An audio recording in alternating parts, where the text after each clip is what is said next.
Hi, welcome back to Tiny Classrooms Live. I'm the doctor here, Don Zulu in Taos, New Mexico. And I'm Artie Nathan, the HR guy here in Las Vegas, Nevada. And this is Maike Benner from Frankfurt. And I'm the go-to person for entrepreneurs and sidepreneurs. Wonderful. And my name is Lily Rode, and I am your contact for entrepreneur spirit in your company. Welcome to you both. And our topic today is talking to your team about topics that block success.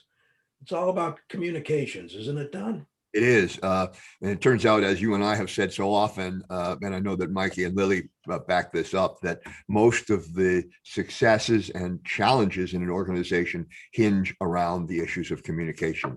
How effective or ineffective and are you at that, and how the organization is.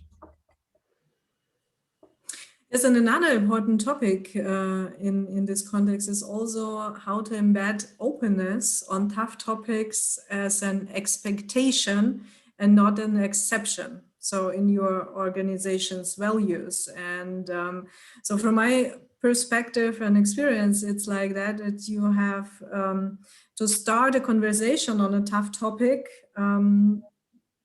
that only can take place when the individuals you want to have this conversation with perceive you, that you value them and that you trust them. And this is the key to be able to have such a tough conversation as well.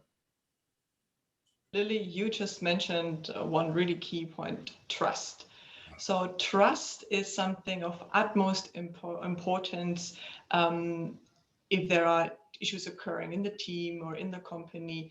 And the more openly you can practice that and foster that and can get everyone on board, the more likely you and your team can resolve issues, build more trust, and have greater outputs. And that, of course, eventually helps each and every individual and the company as a whole.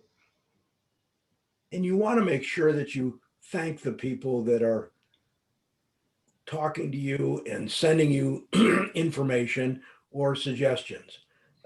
Managers give off a lot of cues, both verbally and non-verbally.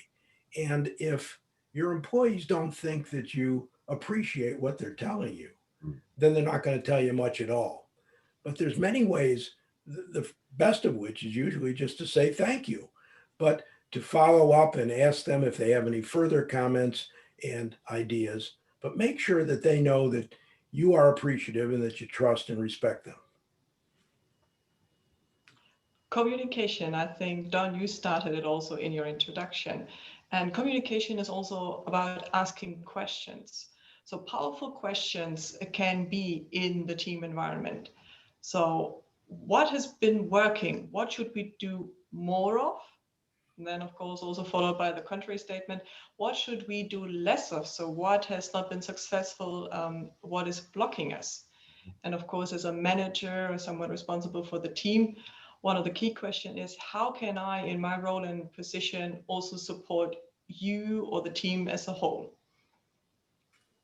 And to sum up this all points, you have to ask for feedback. So of course, your employees deserve a feedback, but you also, as a leader and a team leader, you deserve a feedback as well. But never stop asking for feedback until they really believe you really want it and that you are really trusting your team in that context. And what I also learned is never give a feedback if the person is not ready to receive it. So don't just walk up and say, well, I just want to give you a feedback. Ask for permission. And also, you can also establish it in your company or in your team that the team members have a secure space or place and can come and say, hey, can I give you a feedback? And then you can allow them to give you a feedback so that you all can learn together. All very, very good. I'm going to add one point is that in the context of your area of responsibility, it's really the only area that you can actually solve a problem. If you're managing a team or a function in an organization where messengers are regularly shot at dawn, or speaking power, if you will, truth to power, isn't necessarily good for your career, then narrow it down and pay attention to the area of your responsibility.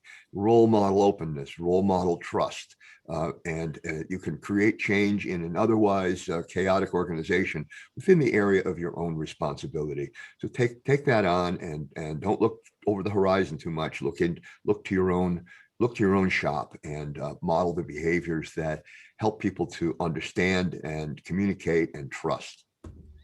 Well, we're a group that really believes in communication, and that's why we wanted to start on this topic today.